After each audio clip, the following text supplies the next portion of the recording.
akan diberikan dengan satu pengisian podcast yang selalunya viral di internet, dan ini kita datangkan khas, kita bawa di Kuala Lumpur secara live. Tapi hari ini pun ada juga live ke internet pun ada juga. Live secara berhadapan kita pun ada, live internet pun ada. Jadi insya-Allah petang ini kita teruskan dengan program podcast kita dengan tajuk Ramadan yang menginsafkan. Dan dijemput moderator podcast Al-Fadhil Ustaz Rizal Azizan bersama barisan panel yang tidak asing lagi, iaitu Sahabat Datuk Mufti dan Profesor Dr. Rozaimi Ramli. Dengan segala hormatnya dipersilakan. Bismillah walhamdulillah wassalatu wassalamu ala Rasulillah wa ba'. Menghadap Duli yang teramat mulia Tuanku Raja Muda Perlis, Duli yang teramat mulia Tuanku Raja Pemuda Perlis, Duli yang teramat mulia Tuanku Putri, Tan Sri, Datuk Sri, Datuk-Datuk dan tuan-tuan dan puan semua. Ampun Tuanku, patik mohon perkenan untuk patik mulakan podcast khas pada malam ini. Yang berbahagia, yang berusaha, sahibus samahah, Profesor Datuk Arif Perkasa, Dr. Muhammad Asri Zainul Abidin, Mufti Perlis, dan juga yang berbahagia Profesor Dr. Rozaimi Ramli, Rektor KUIPS, dan semua yang hadir pada malam ini. Alhamdulillah kita dapat meneruskan agenda pada malam ini untuk sesi podcast khas yang diberi tajuk Ramadan yang menginsafkan. Dan kita semua pada malam ini berpakaian putih, mengingatkan tentang pakaian terakhir kita di penghujung kehidupan nanti, insya-Allah. Pada malam ini kita akan mendengar sedikit bual bicara daripada kedua-dua panel mengupas tajuk Ramadan yang menginsafkan. Sebelum saya nak memulakan podcast pada malam ini, saya ingin berkongsi sedikit dengan hadirin yang mungkin sebahagiannya berada di Kuala Lumpur, sebahagiannya berada daripada Perlis dan daripada luar Perlis. Alhamdulillah di Kuala Lumpur petang tadi kita telah melihat hujan yang begitu lebat turun membasahi bumi kota Kuala Lumpur. Untuk makluman hadirin hadirat, Perlis pada petang ini telah turun hujan yang begitu lebat sekali. Dan untuk makluman semua, mimbar-mimbar masjid di negeri Perlis saban minggu telah dihidupkan sunnah doa istisqa. Dan alhamdulillah, segala puji dan syukur kepada Allah, kita doa pada hari Jumaat, petang Jumaat turun hujan. Paling lewat hari Sabtu. Telah berlaku selama beberapa minggu secara berturut-turut. Dan alhamdulillah Perlis dijangka tidak mengalami hujan. Dan dijangka menerima kesan yang begitu dahsyatlah. Suhu dimaklumkan 40 darjah Celsius malam. Tapi alhamdulillah hari ini Perlis telah hujan lebat dengan doa istisqa yang telah dilangsungkan di semua khutbah mimbar Jumaat di negeri Perlis. Alhamdulillah, syukur kepada Allah Subhanahu wa taala. Mudah-mudahan kita mendoakan agar Allah Taala menurunkan hujan dan berkat dan rahmat kepada negeri dan seluruh rakyat Perlis, insya-Allah. Pada malam ini tajuk kita ialah Ramadan yang menginsafkan. Kita semua maklum bahawa Ramadan ini ialah bulan yang penuh dengan pengajaran dan penghayatan. Bulan di mana kita mengekang dan mendidik nafsu-nafsu kita. Dan dalam hadis Nabi juga, pada setiap malam adanya hamba-hamba Allah yang dibebaskan daripada api neraka. Selalu disebut dan diulang oleh sahibus samahah, tujuan ataupun matlamat utama kita untuk diraih di dalam bulan Ramadan ini ialah keampunan Allah. Dan kita dengar tadi apa yang dilakukan oleh MAIPS begitu hebat dan dahsyatnya. Segala usaha, jerih payah dan juga pengorbanan dan perjuangan.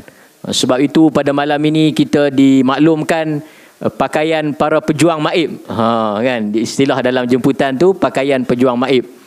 Jadi mungkin dalam perjuangan MAIP dan perjuangan tuan-tuan semua dalam menyumbang khidmat kepada negeri Perlis, kita mungkin tertanya-tanya apakah dan untuk apakah sumbangan dan juga pengorbanan ini? Apakah kita akan balik di hadapan Allah esok dengan ada hasil dan ada balasannya? Sebelum kita mendengar 5 minit daripada Sahibus Samahah, 5 minit daripada Profesor Dr. Zaimi, saya nak mengajak tuan-tuan hadirin pada malam ini untuk kita menghayati hadis Nabi SAW di dalam khutbah yang terakhir di hadapan ribuan, ratusan ribu para sahabat. Nabi bertanya kepada para sahabat, sekiranya kamu ditanya oleh Allah pada hari akhirat esok tentang diri aku, apa jawapan kamu kelak? Tuan-tuan dan saya, kita semua telah diamanahkan oleh Duli yang teramat mulia dengan tugas, jawatan kuasa, dengan peranan masing-masing di bawah jawatan kuasa, ahli-ahli AJK dan sebagainya. Mungkin kita juga perlu bertanya kepada diri kita. Ketika Nabi bertanya kepada para sahabat, kamu akan ditanya tentang diri aku, apakah yang akan kamu jawab di hadapan Tuhan?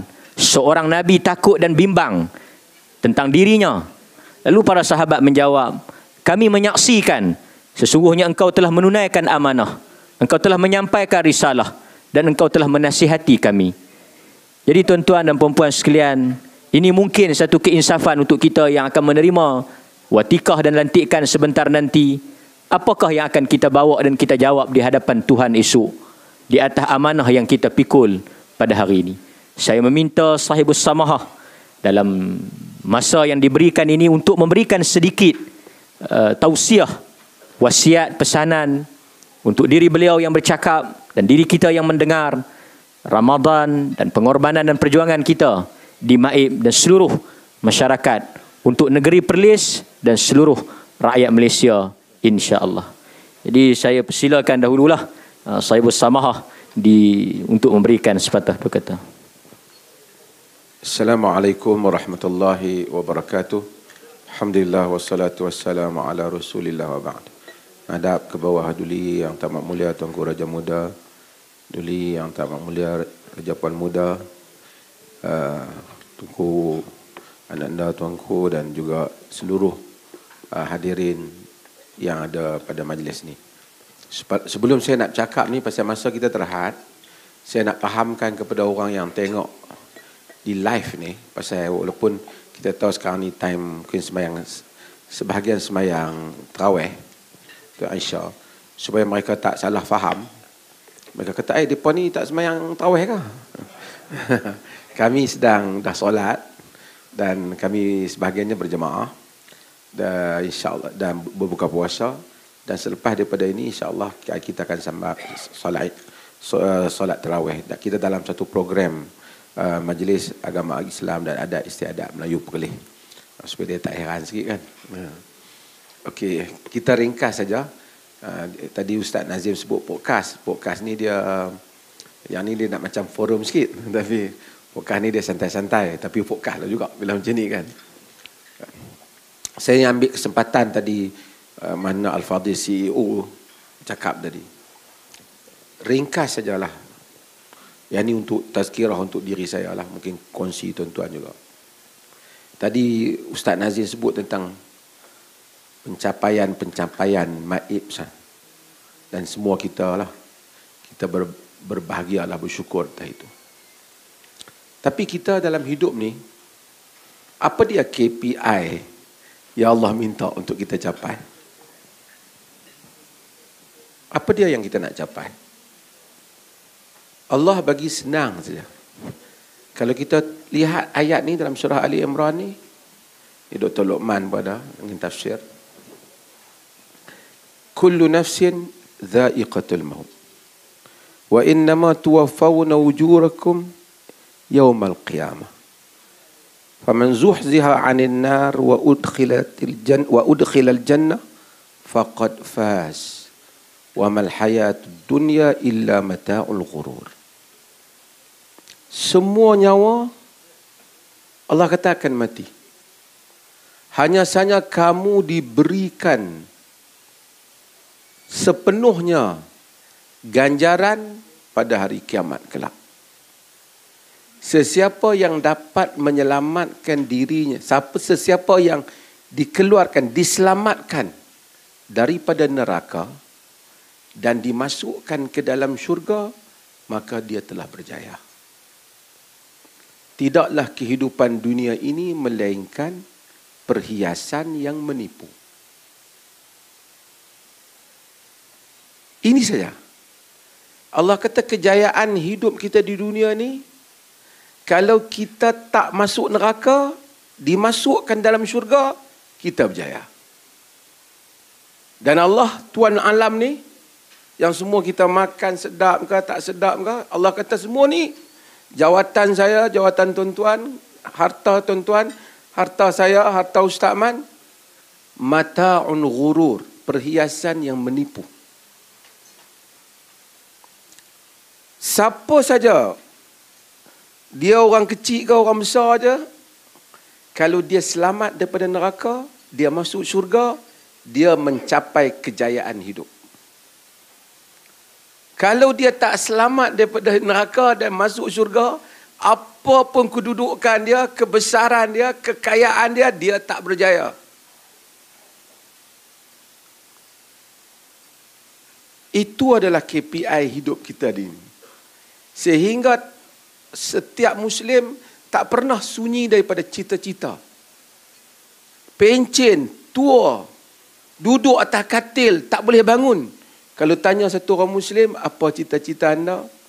Cita-cita saya, Tuhan ampun saya tak masuk neraka, saya masuk syurga. Hatta pada saat akhir. Sebab tu seorang Muslim tidak pernah mati cita-citanya. Kalau kita jumpa satu orang kata, aku ni tak ada apa-apa cita-cita, ada homework macam ni, apa lagi harapan? Tidak benar. Tak betul dia. Selagi kita tak masuk syurga, kita tak capai lagi tujuan kita. Sebab itu puasa-puasa ni semua kerja kita di Maib ke, di tempat kerja kita, apa saja orang puji kita, orang bagi award, orang puji ke, orang kata bagus ke, tapi kalau tak masuk syurga, tak berjaya. Tapi kalau sapu sampah tepi jalan saja, besarkan anak-anak, buat kerja-kerja kebajikan dengan kadar yang dia mampu, berakhir dengan syurga, berjaya. Itu adalah dunia. Semua yang ada, pangkat saya sahibus samahah ke, yang amat berhormat ke, semua ke, mata'un ghurur, perhiasan yang menipu. Delusion. Tuhan nampak yang tu saja. Sebab itu, untuk itu, puasa, Tuhan tak cakap. Man sama Ramadan imanan wa ihtisaba, ghufira lahu ma taqaddama min dhanbi. Siapa yang puasa Ramadan kerana iman dan harapkan kurniaan Allah, Tuhan ampun dosa. Nak balik ke akhirat, tak perlu kereta boleh. Tadi duduk sembang pasal kereta dengan Datuk Raja. Kereta hebat tak salah pakai. Jawatan hebat pun tak salah. Tapi semua itu, bila nak balik kepada Allah, dia tak nak yang tu. Dia nak tadi, Allah ampun ke tak? Kalau Allah ampun, selesai insya-Allah. Kalau Allah tak ampun, walaupun semua orang puji, tidak memberi manfaat. Untuk itu, maka cita-cita kita yang tak pernah padam, setiap hari minta Tuhan ampun kita. Lepas salam, Assalamualaikum warahmatullahi wabarakatuh. Assalamualaikum warahmatullahi wabarakatuh. Astaghfirullah. Astaghfirullah. Bangun malam pun astaghfirullah. Sujud tengah malam pun, Tuhan ampunlah aku. Berjalan pun ampunlah aku. Kenapa istighfar dan ayat minta ampun begitu banyak dalam semua ibadat Islam? Itulah tujuannya. Kerana apabila tak diampun, ia satu kegelisahan dalam hidup. Satu pencarian yang tak pernah bertemu. Ada orang dia tak tahu apa yang mencari satu ruang yang dia tak faham tentang diri dia, yang dia rasa dia tak bertemu. Walaupun dia mencapai kedudukan yang agak tinggi ataupun tinggi dalam hidupnya. Ruang itu apabila dia kosong daripada mendapat keampunan. Mudah-mudahan Allah ampun kita. Saya nasihat diri saya lah ni, kongsi bersama tuan-tuan semua. Mudah-mudahan Allah benar-benar menjadikan pencapaian kita yang akhir, zuhziha 'anil nar wa udkhilal jannah. Diselamatkan daripada neraka, dimasukkan ke dalam syurga. Terima kasih. Alhamdulillah. Dan saya masa Datuk sebut sikit tadi, teringat satu perkongsian, mungkin kita boleh kongsi Datuk dengan semua yang di Maib sini. Di Perlis ada seorang ibu, bukan nak kata tunggal, Allah telah uji dia dengan satu ujian yang sangat berat. Maib ni dah macam-macam manusia kita jumpa, pelbagai latar belakang. Pada tahun yang sama, Datuk dia kehilangan kedua orang tuanya. Seorang wanita yang bagaimana dia ada kaitan dengan Maib. Di hujung kisah dia ada kaitan dengan jasa Maib. Ibu dia meninggal, ayah dia meninggal, dan kemudian suami dia meninggal. Anak dia meninggal dulu. Anak dia dulu. 10 tahun dia kahwin tu. 10 tahun dia kahwin. Mak ayah dia meninggal, dia masih kuat lagi lah pasal dia suami. Ada anak. 10 tahun dia kahwin, dikurniakan anak. Allah uji dia. Pada tahun yang sama tu. Pada tahun yang sama, mungkin kita boleh namakan tahun kesedihan untuk dia.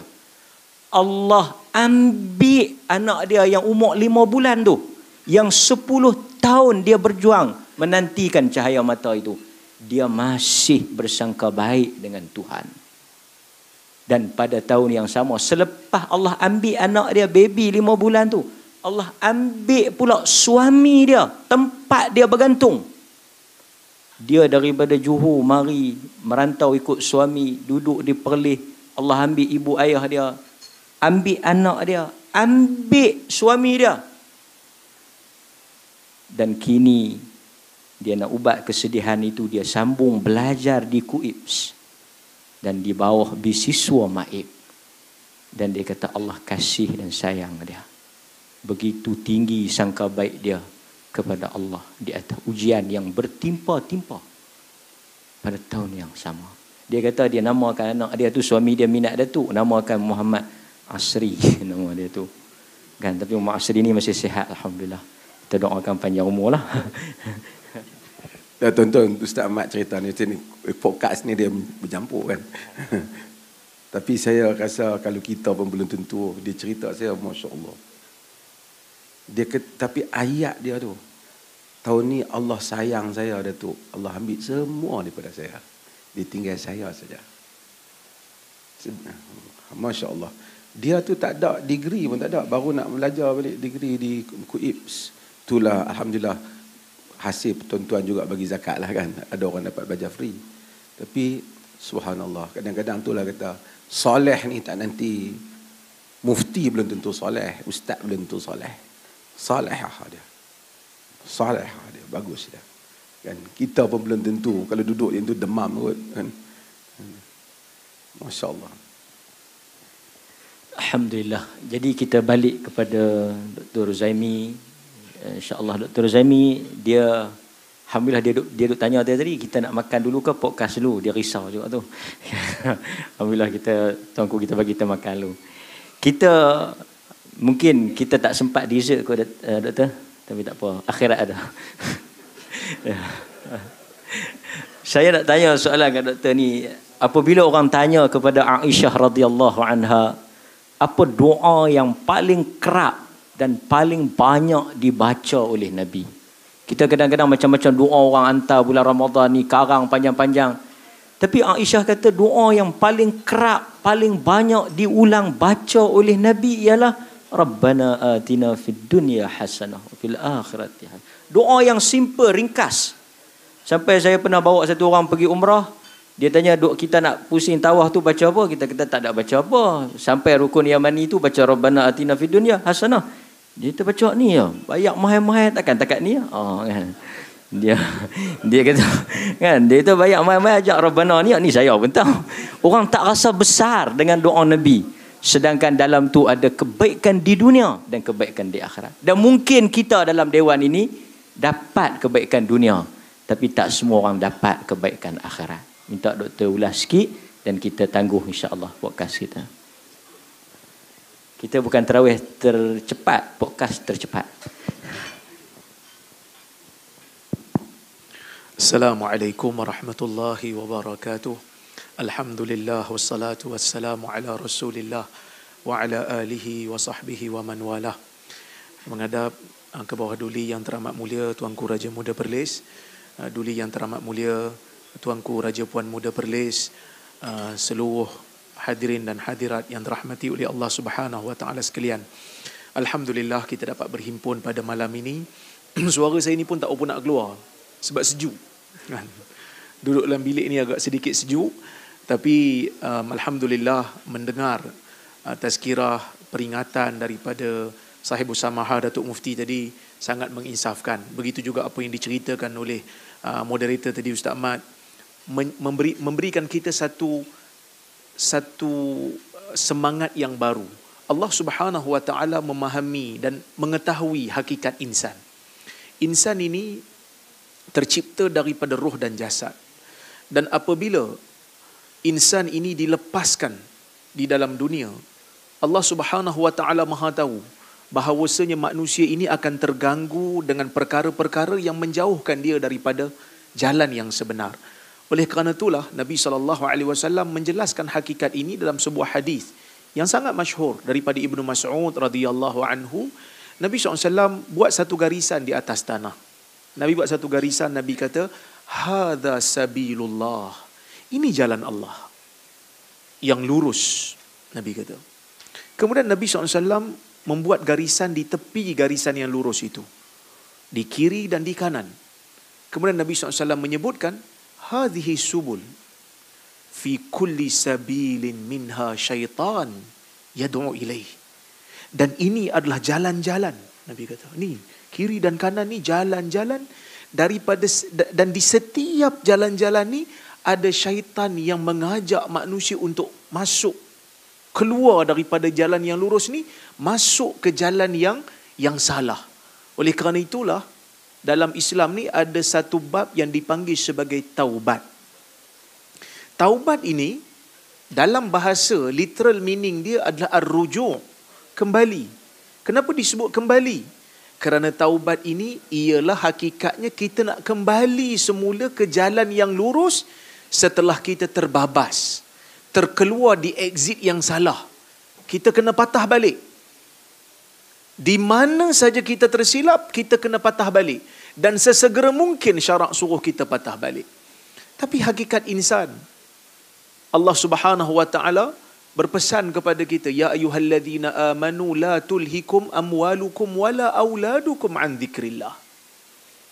Wahai orang-orang yang beriman, jangan kamu jadikan harta-harta kamu, anak pinak kamu melekakan kamu daripada Allah, daripada mengingati Allah. Sesiapa yang melakukan perkara ini, dia termasuk di kalangan orang-orang yang rugi.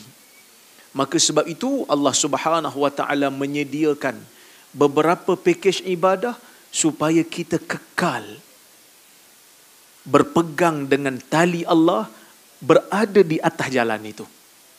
Dan kita berada di bulan Ramadan yang mana Nabi SAW menyebutkan dalam hadis, man sama ramadana imana wa ihtisaba ghufira lahu ma taqaddama min dhanbihi. Atau kama qala hadis Bukhari, sesiapa yang berpuasa di bulan Ramadan kerana keimanan dia kepada Allah dan mengharapkan pahala daripada Allah, akan diampunkan dosanya yang telah lalu. Ramadan mengajar kita tentang konsep merasa diri sebagai hamba. Kita berada di bulan Ramadan, kita akan dapati kebanyakan umat Islam, kalau tak mungkin semua pun, kebanyakan di kalangan umat Islam menyambutnya dengan kegembiraan, menyambutnya dengan ketaatan. Dan pada waktu ini, rancangan-rancangan di TV, media-media sosial pun alhamdulillah jadi baik sikit. Kenapa? Kerana dalam bulan ni Allah Ta'ala kata ada puasa. Kerana puasa ni Allah Ta'ala sebut fa innahu li wa ana ajzi bih. Puasa ni untuk aku beri ganjaran kepada orang yang berpuasa. Dalam bulan puasa, orang yang berpuasa, dia berpuasa kerana Allah, dia akan rasa diri dia sentiasa berada di bawah pengawalan dan pengawasan Allah Azza wa Jalla. Sebab tu tadi kita duduk kat luar tadi kan, di bawah tadi, dah ada dah yang tunggu kat luar, tengok kuih, tengok tamar, tapi tengok jam, belum cukup waktu. 1 minit lagi, 30 saat lagi, 15 saat lagi. Dia tak ada kata, alah 15 saat kita makan dululah, nanti kalau tunggu waktu sama-sama buka dah habis pula. Kan? Tadi ada yang tak dapat kuih lagi, tengok kuih dah habis. Sebab apa? Sebab masing-masing menunggu saat bila kita dibenarkan untuk berbuka puasa. Tidak ada di dalam dewan ni yang kata, alah tak apalah kita makan dulu, lambat sangat maghrib ni. Kan? Semua pakat menunggu waktu yang sama. Ajar diri untuk berdisiplin supaya kita menjadi hamba yang bertakwa. Sebab tu Allah Ta'ala kata, la'allakum tattaqun. Moga-moga kamu bertakwa. Hidup dalam keadaan diatur oleh Allah Azza wa Jalla. Hidup dalam keadaan diri kita bergantung dengan Allah Azza wa Jalla. Nak buat yang ni, takut puasa terbatal. Nak buat yang ni, takut pahala puasa terganggu. Maka sebab itu Allah Azza wa Jalla berikan kita dengan ibadah-ibadah. Nak dapatkan keampunan, Nabi SAW kata ni caranya. Selain daripada bertaubat kepada Allah, banyakkan melakukan ibadah. Sebab itu ada satu orang dalam hadis Nabi SAW, dia dah bunuh 100 orang kan.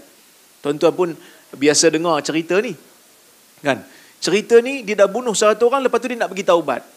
Dia pergi tanya dekat Tok Syekh kata, ma yahulu bainahu wa baina taubah? Siapa yang boleh halang antara dia dengan taubat? Pergilah taubat.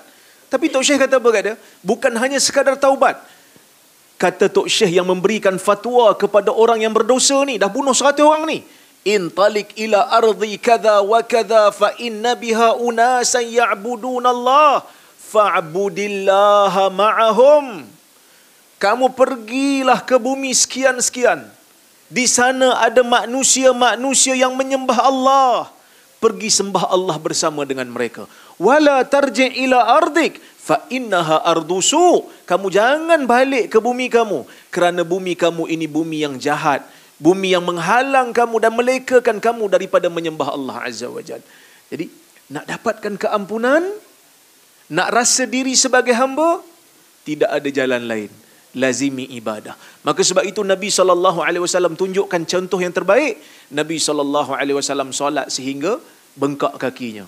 Bahkan Nabi SAW menyebutkan, ju'ilat li qurratu aini fi salah. Dijadikan untuk aku salat ini sebagai penyejuk mataku. Rasa nikmat salat, rasa seronok berpuasa. Inilah hakikat insan yang merasa dirinya sebagai hamba. Puasa juga mengajar kita menjadi hamba yang setia kepada Allah Subhanahu wa taala. 30 hari lah kita puasa.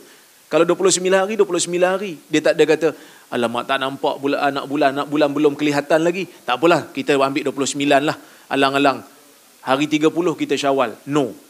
Kita setia dengan syariat yang telah Allah Subhanahu wa taala tetapkan ke atas kita. Maka insya-Allah kita mengharapkan agar berlalunya Ramadan, kita mendapat keampunan daripada Allah Subhanahu wa taala. Terima kasih banyak. Terima kasih tuanku. Alhamdulillah, selesailah podcast kita pada malam ini, dan saya ucapkan terima kasih kepada dua-dua panel. Cuma sebelum saya nak mengakhiri podcast kita, saya juga nak menjemput seluruh tetamu yang berada di luar daripada Perlis. Sekiranya tuan-tuan, datuk-datuk, Tan Sri bertandang ke Perlis, jom Ramadan di Perlis. Kita di Masjid Alwi pada setiap petang. Alhamdulillah sekarang suasana yang begitu meriah. Ramai keluarga-keluarga bawa anak-anak, bawa makanan sendiri, bawa tikar, dan ada orang luar juga yang sewa homestay, sewa hotel di dekat-dekat dengan Masjid Alwi semata-mata nak berramadan di Perlis. Dan antara benda yang saya duk sembang dengan penjual-penjual tanah ni, ejen-ejen tanah ni, sebab saya pun bukanlah ejen tanah, duk cari tanah untuk orang lain ni. Dia kata tanah di Perlis hanya boleh buka tak sampai seminggu, mesti habis. Sangat laju. Boleh tanya pada semua ejen-ejen tanah di Perlis. Memang dia kata kalau buka 2-3, saya kata siapa yang beli? Orang luar yang beli dan buat rumah di Perlis. Dia pun mencari kedamaian dan ketenangan abadi sebelum berpindah ke alam yang kekal. Kan? Jadi Perlis, alhamdulillah, kita suasana agama telah mengubah Perlis. Terima kasih juga kepada Maik penaja utama Jom Ramadan. Jadi menjunjung kasih tuanku di atas limpah perkenan tuanku, memberi ruang kepada kami patik bertiga untuk berpodcast pada majlis ini. Alhamdulillah, sekali lagi menjunjung kasih tuanku. Ampun tuanku, patik dengan penuh rendah dirinya mengakhiri podcast pada malam ini dengan wabillahi taufiq wal hidayah. Assalamualaikum warahmatullahi wabarakatuh. Terima kasih diucapkan kepada Ustaz Muhammad Rizal dan juga seluruh panel kita yang berdua ni. Kita berikan sanjungan terima kasih kepada mereka bertiga di atas podcast yang telah disampaikan. Cuma malam ni nampak macam podcast dia macam forum sikit. Apa pun terima kasih banyak kepada Ustaz Mak Rizal selaku pengurusi ejen podcast kita pada hari ini. Terima kasih. Okey, tuan-tuan dan puan sekalian, seketika nanti kita akan bergerak ke bawah untuk kita sama-sama menunaikan salat tarawih, dan kepada ahli-ahli jawatankuasa yang daripada Kuala Lumpur boleh terus bergeraklah bagi tujuan untuk menunaikan salat. Dan kalau kita tengok di setting kita pada malam ni, setting kita ni sangat menarik sebab setting kita kalau di meja duli yang Tuan Mengatur Raja Muda Perlis, mereka yang berada di meja itu adalah merupakan pengurusi jawatankuasa kecil. Kita berikan tepukanlah kepada semua pengurusi jawatankuasa kecil yang tangan macam tu yang telah pun menabur budi mereka dan sentiasa committed untuk bersama-sama dengan kita. Macam Datuk Raja ni sampai pukul 3 pagi pun kadang-kadang dia WhatsApp kepada kita. Dia saja nak test kita lah tu. Baik kita jawab. Dan juga di sebelah kiri, mungkinlah tuanku, sama ada dia ajak dekat Marfun ataupun dekat tu. Terima kasih. Ada rahsia. Dan di sebelah meja sini kita dapati kita ada timbalan-timbalan pengurusi, termasuklah timbalan yang dipertua, diketuai oleh timbalan yang dipertua Maib Dr. Haji Hazman. Dan InsyaAllah kita akan teruskan dengan kita bergerak bagi mereka yang nak menunaikan solat isyak terlebih dahulu. Kita persilakan kepada ahli-ahli jawatankuasa daripada Kuala Lumpur dulu. Yang lain boleh minum kopi dahulu insyaAllah. Dan sejurus selepas itu kita akan turun untuk sama-sama menunaikan solat tarawih pada malam ini untuk bersama-sama dengan kita. Terima kasih banyak. Okey, satu lagi jangan lupa ataupun boleh stay dahulu. Goodies bag yang telah disediakan di meja masing-masing boleh stay dahulu, tak apa, nanti kita akan datang kembali ke sini untuk sesi kita yang selanjutnya. Dan untuk flow kita akan turun sekarang untuk daripada Kuala Lumpur, dan lepas ni yang Perlis pula akan turun. Kita akan solat tarawih 9.30 insya-Allah. Kita akan mula untuk menunaikan dengan solat tarawih jam 9.30, boleh sementara nak turun. Jadi kepada yang daripada Kuala Lumpur boleh bergerak. Untuk panel kita boleh menikmati dessert yang telah disediakan. Dessert pun dah jadi dessert dah. Sila. Terima kasih.